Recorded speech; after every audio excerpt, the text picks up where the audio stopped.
is, you know, as I said back when we came home from Norway, went there and preached down in the southern part. And sometimes it was like every night as well as the next day in the morning. And I went to Texas and I preached 3 times, Saturday night, Sunday morning, Sunday night. Never bothered my throat a bit. Between there and here, well, you can tell it. Now, I'm just going to go into this portion of the message tonight very slow, because I don't want to go for an hour if my voice isn't going to permit me to, because to me this message is too important. I don't want to chop it up. I don't want to take shortcuts. I want to be able to present it, not showing any animosity, hypocrisy, but to state facts as I know facts to be.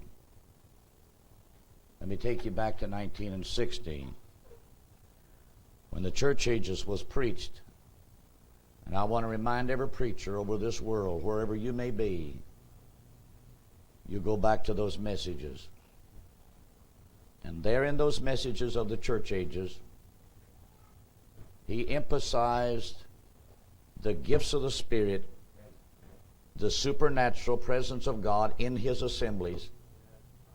In fact, he stated that it was from the records of history, as he read the various men who stood out in their known periods of time, it was because how the Spirit of God worked through that man's ministry in a supernatural way.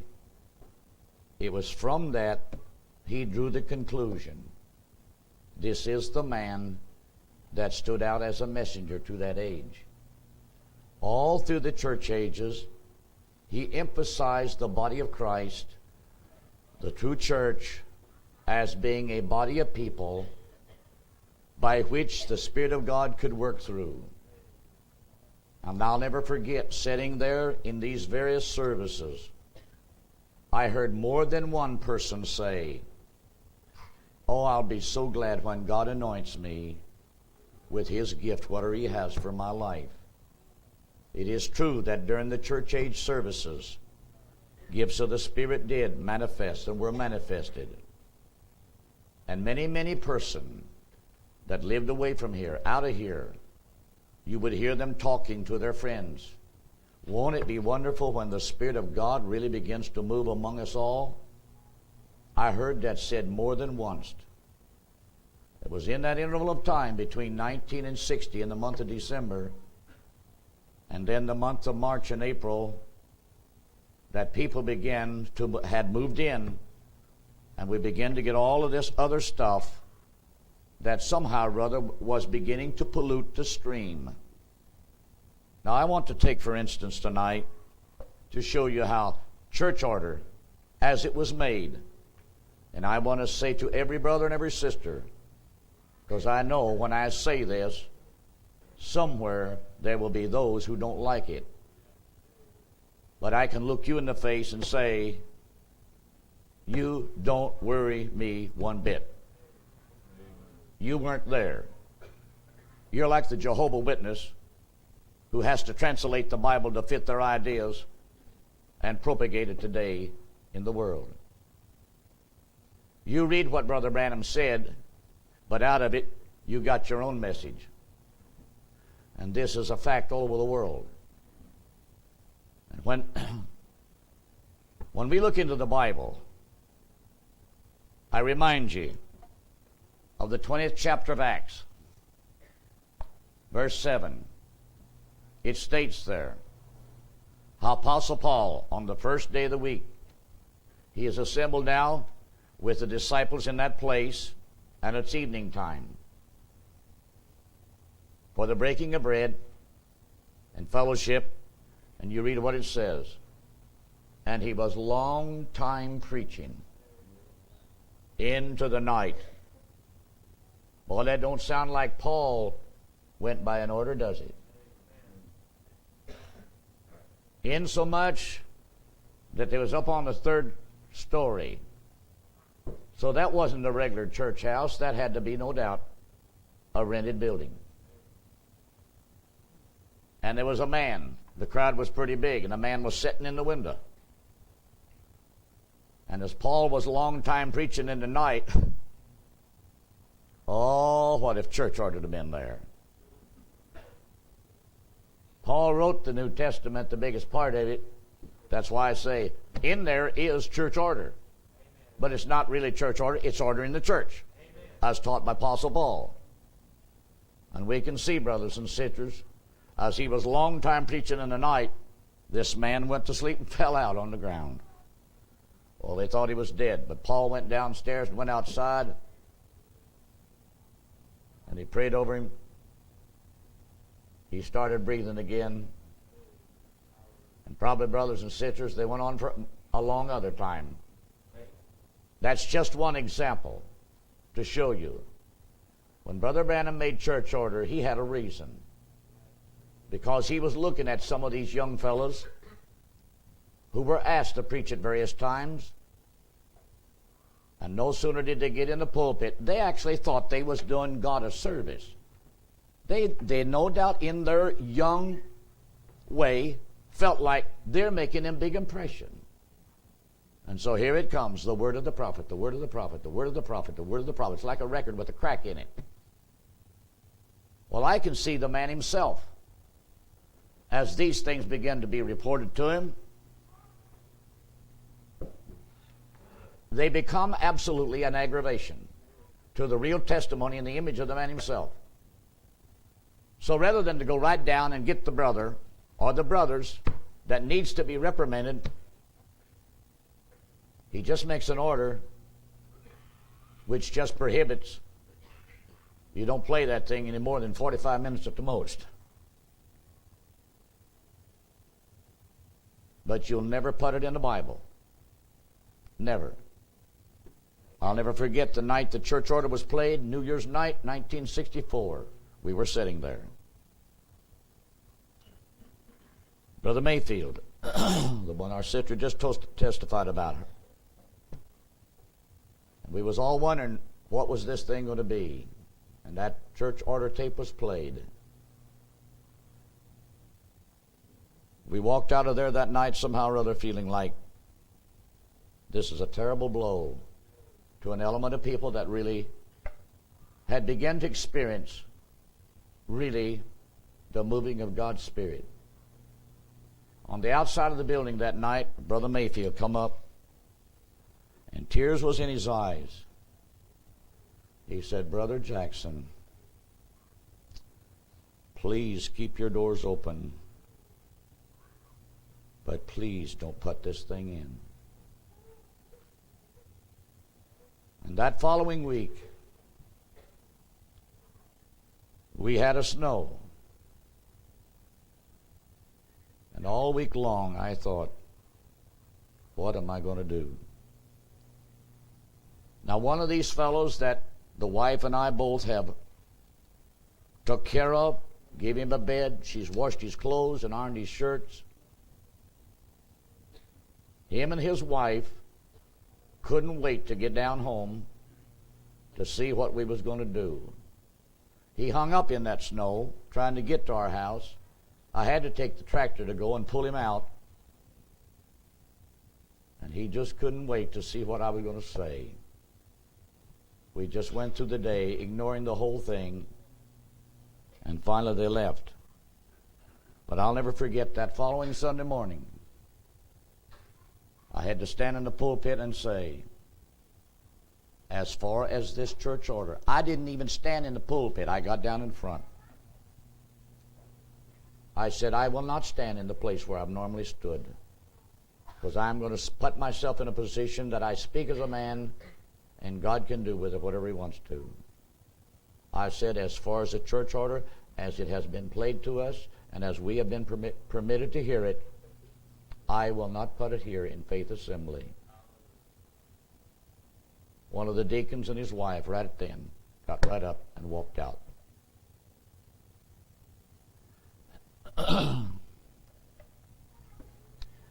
But out of the tabernacle, those people that God had begun to stimulate the gifts and things, they began to come to our church on Thursday night. And I want to put this testimony in because along at the same time, Brother and Sister Mayfield was coming. Brother Higginbottom, just shortly before the gifts began to really work, even in his life, he was sitting in his kitchen. Now his first wife is dead. And at that time he had not married Sister Organbright, which was the sister's retired school teacher that attended our church. And he told this. It was a fact. It was his testimony. He said, Brother Jackson, he said, for a long time I had prayed, God, I just want you to move in my life. He was sitting in his kitchen at the table, and there was a radio preacher on. And this radio preacher was having a meeting over here in Louisville. And in this radio program, the subject of tongues was brought up, speaking in tongues. And I'll never forget when Brother Higginbottom told me, he said, Lord, he said he was sitting there at his table, he said, Lord, I just don't understand tongues. And the Lord said, open your mouth and I will fill it. And he said, I opened my mouth, and he said, I sat there at the table talking in tongues. He said, I don't know how long. That lets you know, brothers and sisters, if your heart's sincere and you're really honest with God, He knows exactly right where you're sitting at, whether it's at the kitchen table or where. And from that moment on, the Spirit of God just began to move in Brother Higginbottom's life. Yes, he was another one who said, please, Brother Jackson, he said, this is the only place we got to go. Now, I realized those same people that had been a part of the tabernacle congregation, one by one, here they begin to come. And naturally, this began to put an image or a picture of accusation on the whole body of people. And that's where that blackbird phrase came in. But nevertheless, brothers and sisters, if to be called a blackbird gives the Lord glory, that's perfectly all right.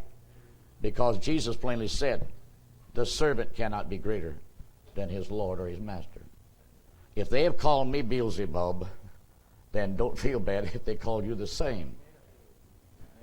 Because we have to realize, brothers and sisters, when they speak evil of you, they're not really speaking evil of you, they're speaking evil against him. They're really speaking evil of the one who is causing you to act this way. They either see you as a devil or they have to see you as your saint. But if they can't see you as a saint because of these things, there's only one other obvious thing they can call you. You've got to be a devil. And so I can see then why they would want to put some kind of a lock to keep it out. The brothers and sisters, in those early years when we went to the tabernacle, before there was ever even a thought about church order, when people would come and people knew that they were a talented singer, there was no such thing writing a request on a piece of paper, place it on the platform. No such thing was even thought of. Many times it was, Brother Neville, there's a sister here from such and such a place, or a brother here. And Brother Neville, well, come on, let's have a song from you. Because everything was open. And I have to say, that's the way it's supposed to be. This thing just saying, now we're going to have sister so-and-so, or brother so-and-so. All of this is written out. That's just as formalistic as the Catholic Church. Most all of our denominational churches today in our big cities, to make their program look good, somebody will stand in the doorway passing out sheets of paper. Now this will be to this morning, and then they'll set the time, and all of that's on there. Boy, poor Peter missed it. Shame on him for not having it all written out. Now everybody that comes this morning had just as well get ready to go to a funeral. You know what I'm implying, brothers and sisters. But that's just the way, that's how silly the whole thing sounds. When it was said that I would not put church order in, that same man I've made reference to this morning made his way when we had moved then from the place where we was at in Clarksville back to New Albany, because that man wanted that building we was in. And while I was there in New Albany, tearing the inside out, renovating it, getting ready to move back into it, he made his way down there. And when he walked in the door, he just had that walk around look. And finally he made his way up to me and he said, "Could I talk to you outside?" So I went out on the outside, on the sidewalk. He said, "Brother Jackson, what is this I hear about you said that you would not put in church order?" I said, "That's a fact." He said, "Don't you believe that Brother Branham is God's prophet?" I said, "I sure do." "Well, I believe I would be careful what I say." I said, "I am." Now, he was the man that the wife and I at one time had great amount of confidence in. He was the man that after we started going to tabernacle, he baptized the wife and I in the name of the Lord Jesus Christ. But shortly after that he had come to me, then's when we begin to hear by the grapevine his revelation and what he was preaching. And his revelation of what he was preaching about man and wife no longer living together, he never changed it. Now, I want to say this. In February 1965, when Brother Branham preached marriage and divorce at the high school building there in Jeffersonville, you don't know the number of men, preachers, as well as people.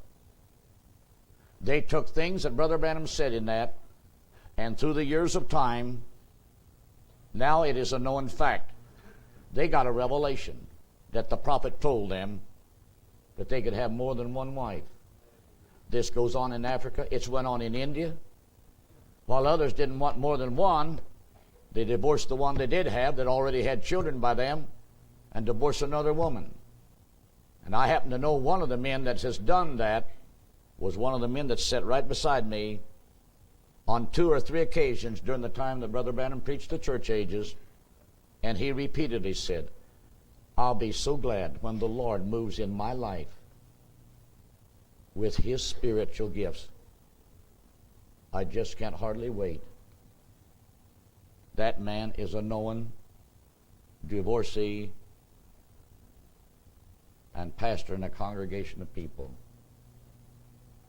I have to say, out across this earth are hundreds and thousands of people today that are sitting under leadership, all because that's the instrument somehow or other that was used to bring them into this, the teachings of Brother Branham. I realize many people go with this church order ignorantly, not knowing the Bible. But I'll have to say, brothers and sisters, you're not going to go, brother and sister, another 10 years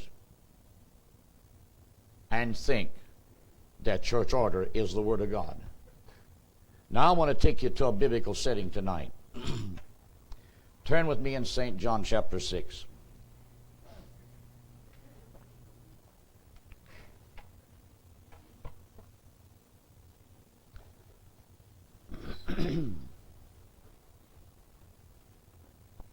I want us to look at this little lad.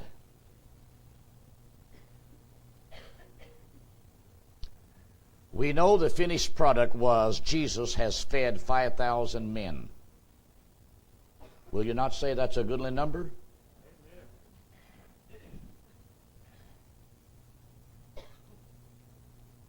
Now, he did not create all of this meal out of thin air.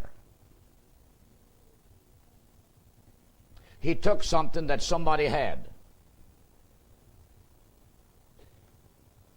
And there was not an adult sitting there that had one thing he could use.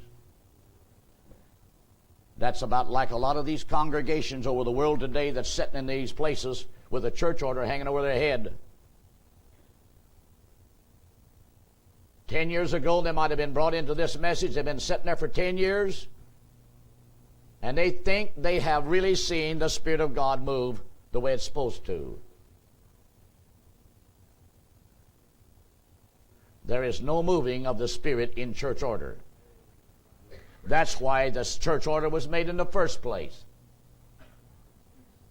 It was absolutely to teach a people how to look at the liberty and the freedom that they should enjoy, and how to give themselves to the Spirit of God, and not just a bunch of excitement and be carried away, when in actuality some of these people is not living up to the image of the Bible. Brother Branham is not a man that's going to want this kind of an image of what's going on in his church to become known worldwide. It's either he deals with the person or the individuals who are to blame and responsible, or he makes some kind of an indirect order to just close down a lot of things, hoping that people sooner or later will learn. I know it caused me, brothers and sisters, to go through a lot of mental pressure. In fact, brothers and sisters, at one time I actually thought I was at the verge of a heart attack. I actually felt like I just could hardly breathe. And that went on for several months. There was days I felt like a band was wrapped around me, and I couldn't take a deep breath without. It just felt like I couldn't breathe no deeper. There was moments I actually felt dizzy. I even felt like I would collapse. I come back from another place where I'd actually been taken by the particular family that we was with into town to go to eat. And when I got out of the car, I literally thought I was ready to fall in the street, because everything just began to go around. And I grabbed a hold of the side of the car and held on and tried to take a deep breath, and finally things began to settle up, and I thought, will I ever even get home? I never told nobody. But after I did get home, I thought, well, I'm going to go to a doctor and see what's wrong. I told him how I had felt. He listened to my heart, took my blood pressure, and he says these words: have you been under a lot of stress? I tell you, brother, have you been under a lot of stress? I said, sort of. Well, he said, here, take these little, he gave me some kind of a little bitty pill. Then I realized it's going to take more than a pill to get me out of this shape. And I can say this, brothers and sisters, in February 1965, I went to that meeting when he preached in the high school. And sitting there on the last night, and that was the night that the Spirit of the Lord used Brother Branham to point over his shoulders just a little distance and called Brother Cox, told him about Becky and her heart condition. It was sitting there before the service started. I felt so bad, because even there we had met a lot of people that had known us in times past, but you could sense they're looking at you. Yeah, you're that terrible fellow. And sitting there wondering, when will this all disappear? It was just suddenly like the Lord spoke to me from above. How long will you doubt my word? Because I had wrestled and wrestled and wrestled and studied. It ain't in there. It ain't in there. But somehow or other, I couldn't convince myself it's not in there. But when that, it wasn't an audible thought. But nevertheless, it's just like something above me was said, how long will you doubt my word? And when I thought seriously upon it, I said, then it's not in there. Then the thought came to me, what do you care what they think? Who are you trying to please, them or me? And when in my heart I said, Lord, I want to please you no matter what all these people do. It was just like a big hand with a great big pair of scissors, come right down like that, come right down my back and cut that bound. I could feel a release, and it's been that way ever since. And I'm thankful to God tonight, brothers and sisters. There's a truth, but sometimes there's a warfare. Every time God has ever moved in this earth to affect an element of people, that element of people was caught up in a warfare. If you read the history of every move of God, every element of people. Along with that, there's a carnal bunch that comes out with it. And usually, it's the warfare, it's the conflict that the carnal bunch really sets up, that really makes the warfare for the ones that really want to work and go on with God in a spiritual way. Now let us get to this little boy here. And I'm using this to try to show people. These assemblies that stick this order in, and that poor child comes in. How long as he's outside the building? Yes, he can run. He can throw snowballs. But the minute he comes into this sacred holy place,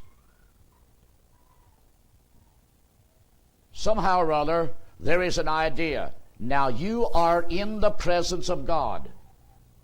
There's a right way to quote that. And there, that little fellow, who may not even be old enough yet to even know what it really is, when we say, let's talk to God in prayer,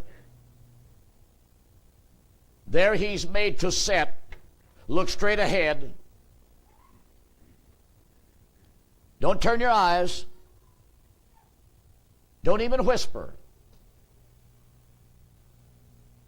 And many times parents in these congregations, shh.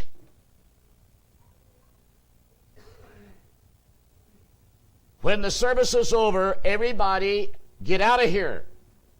Don't linger in here and talk now. You're not supposed to. So we bring everybody out. And if we don't have a spatial room built,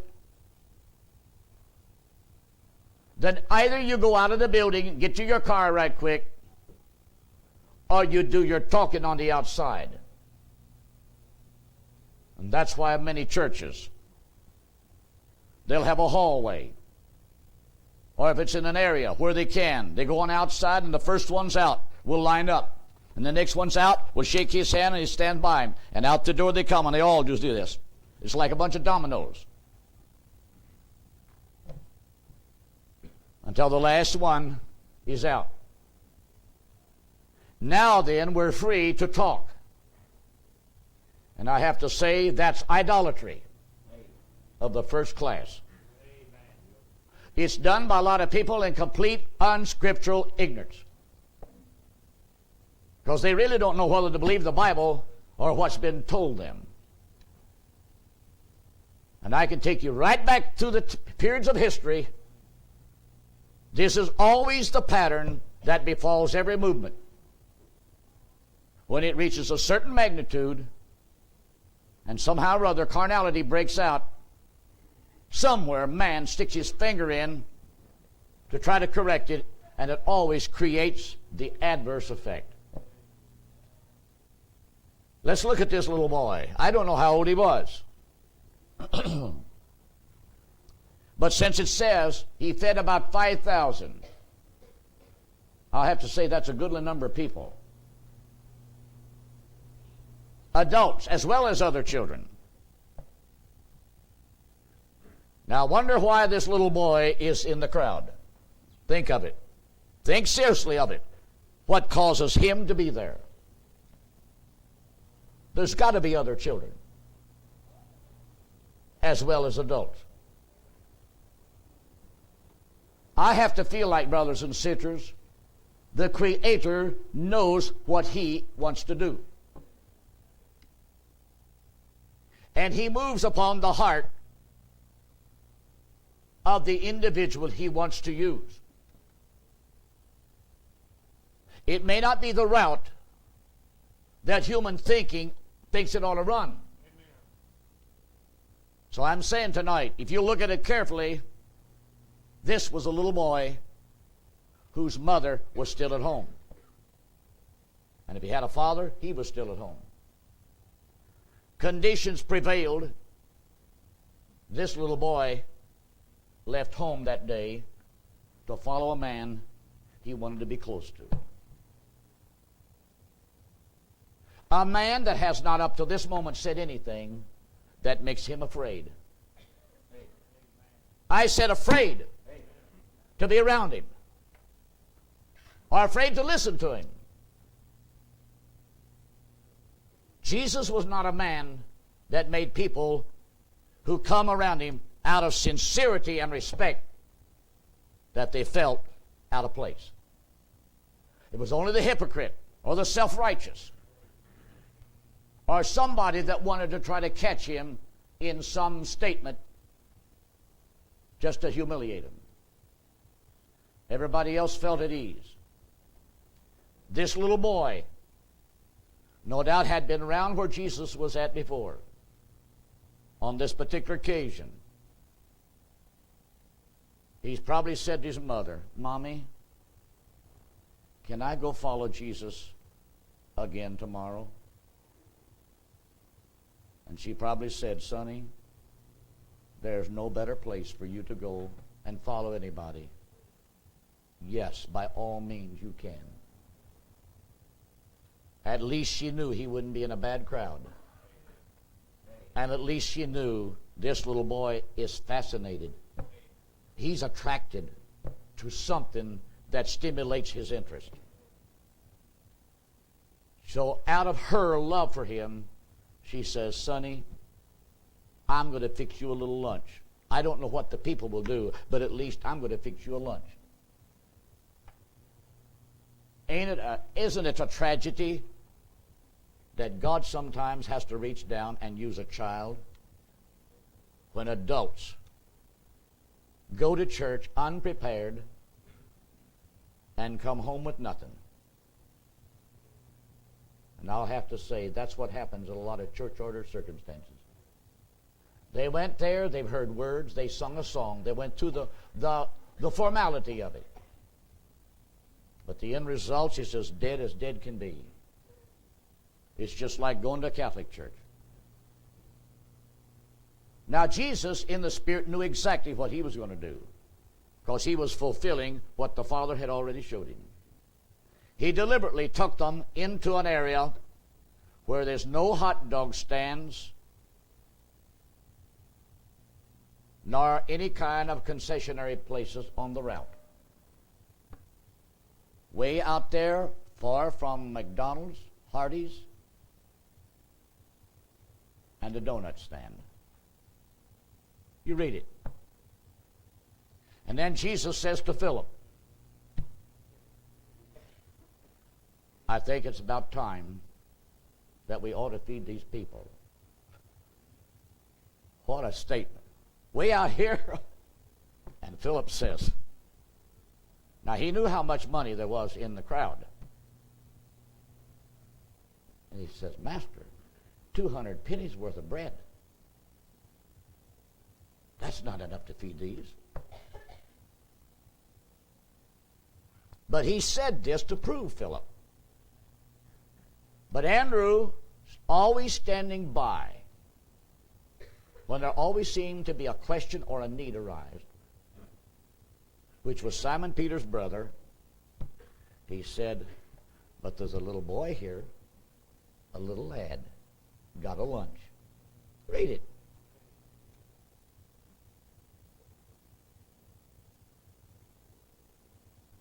And this man that we're preaching about, that we are supposed to come into a building in our day and never wiggle a finger, never whisper, never look over and say, "Good morning, sister." Here, this same man, in reality, when he was here, here's a little boy standing there, and I can see this man called Jesus. "Sonny, come here. Could I just have your lunch?" And imagine this little boy saying, "Yes, Master."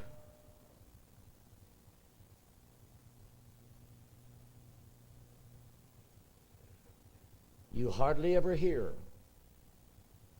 of situations under a church order setting that a child is even seen or looked at As the old saying is, children are just to be seen but not heard of. That's not the way it was in the days of Jesus. Brothers and sisters, I'm not going to say too much more tonight. I'm not done with this message. I just want to go slow. But there has been a lot of things come about in the last 50, 60 years in the realm of Gentile Christianity that literally stinks in the eyes of God. In an age of material beauty, efficiency, we try to eliminate all the unbearable pressures of responsibility, obligations, circumstances.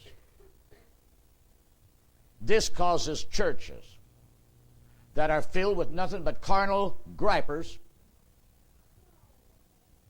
They have to have the best pew to sit in, the most perfect climatic conditions possible, or somebody's going to complain. And these church order congregations, you that hear my words, you that hear me or watch me or read about what I'm saying, I'm not condemning you, but I am saying, keep it up, and you won't leave this world as a bride. Because you look worse than a Catholic church. You act like them. You just don't use their words, but you go through the same formalities of it. How could the Spirit of God use somebody? You wouldn't allow it. So when Jesus took that boy's lunch, and he blessed it, and then he broke those loaves and gave to the disciples, and the two little fishes to the disciples, they went and fed the whole multitude, insomuch that there was absolutely 12 baskets of fragments took up. The crowd went home with more than they came with. And I have to say this today. It's about time, brothers and sisters, if people is going to want God in their lives, and God to spiritually lead them and direct them the way you see it in the Bible, then somebody better lift up his voice and reach out there and touch that thing. No. You're not pointing your finger at the prophet. You're pointing your finger at the devil, who has hoodwinked people and caused people to think, but that's the Word of God. It's not the Word of God.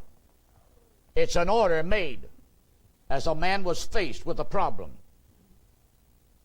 And in his hour, it's the only thing he knew to do, to try to take away the shame and the reproach it would look like upon the individuals. When I think of all these things, brothers and sisters, it's ridiculous. And I look back now.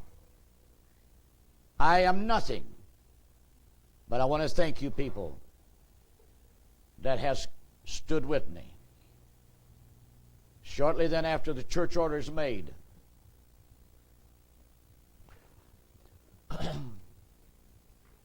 we know that Brother Branham was coming back from Arizona to preach. One night I went to the Lord in prayer. It was on a Wednesday night. And that night, this has happened maybe a couple of 3 times in my life. As I was praying, I felt the anointing come upon my soul, and out of my lips came these words: My son, prepare thyself, for in a moment of time, when thou art not aware, thou shalt be called upon to give an account of the things that I have laid upon thine heart. Sunday morning, we got up early and went to the tabernacle. We knew that somehow or other Brother Branham was back. We managed to get in, and we're sitting about 4 or 5 rows back from the front. We waited a good while. The song service started. Normally, Brother Neville knew just approximately maybe when Brother Branham would be arriving in from the backside into to one of the prayer rooms. So he prolonged things and waited and waited and waited. On this particular morning, it went way beyond the normal time that Brother Branham would have been there and would have been preaching.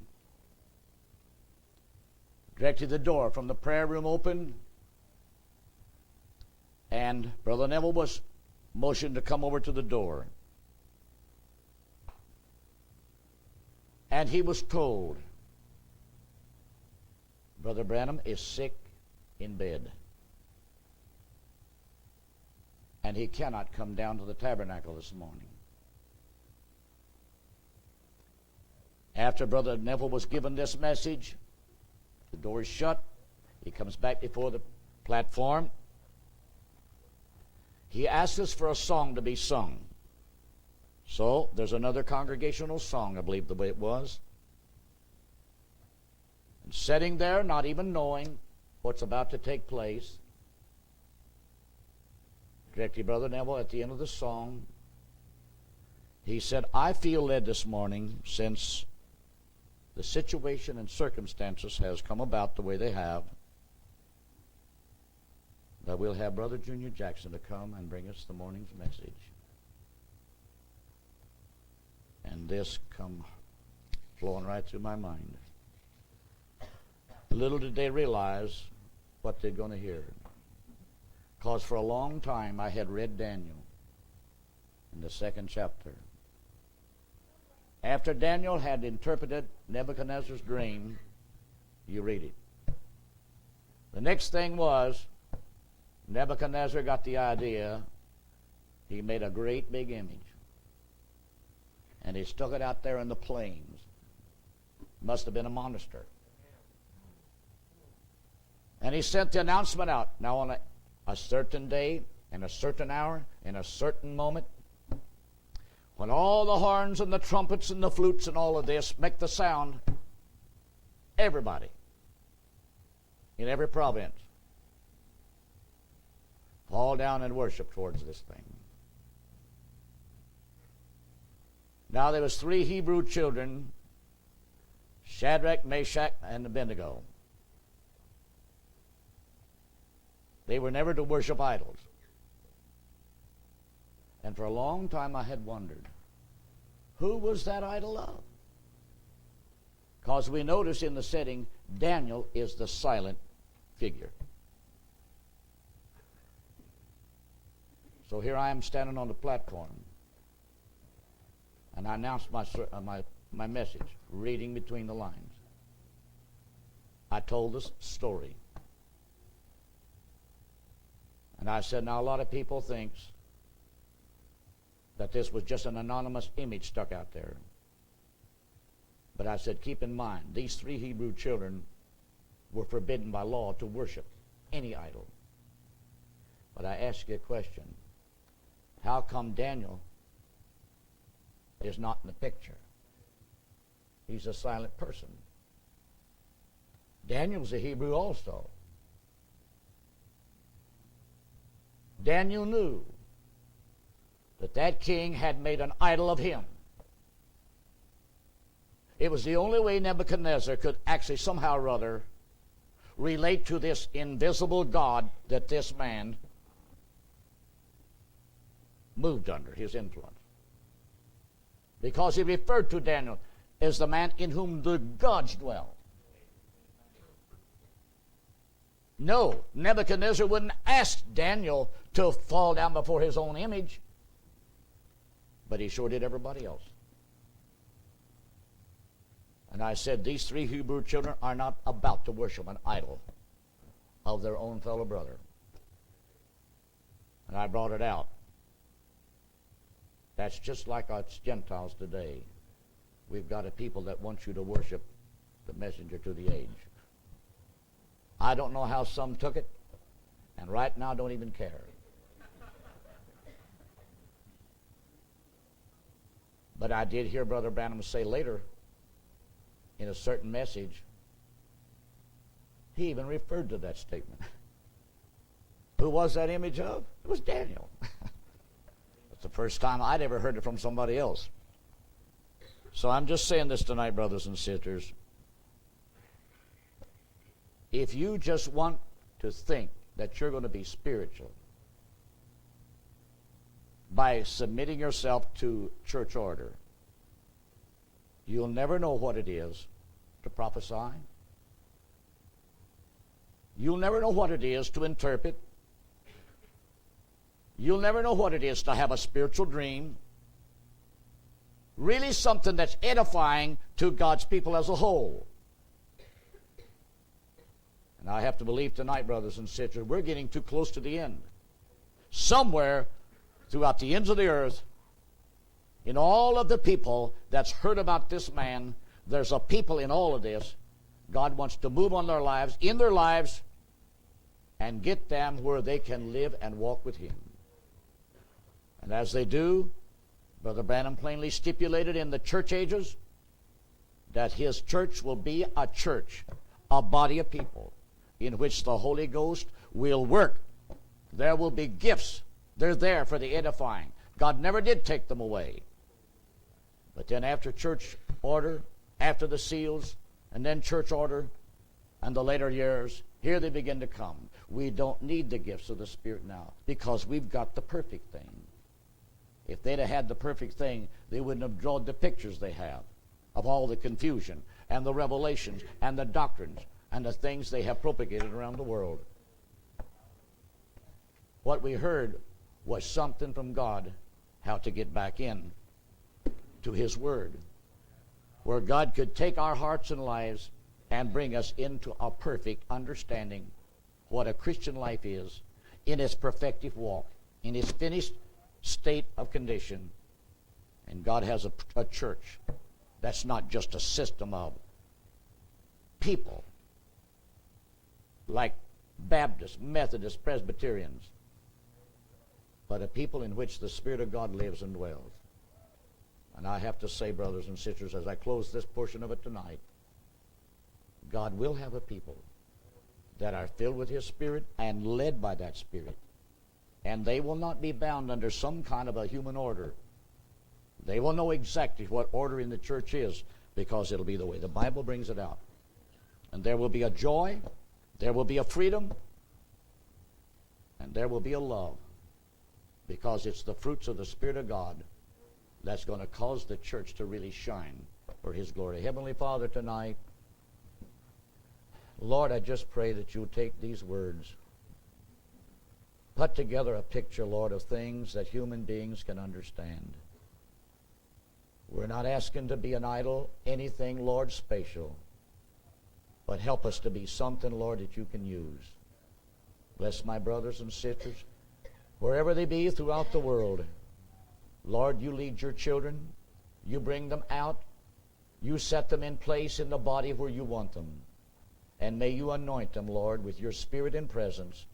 Lord, that a church, a body of people, can truly arise and begin to shine and reflect forth, Lord, the image and the likeness of Jesus Christ, our Savior.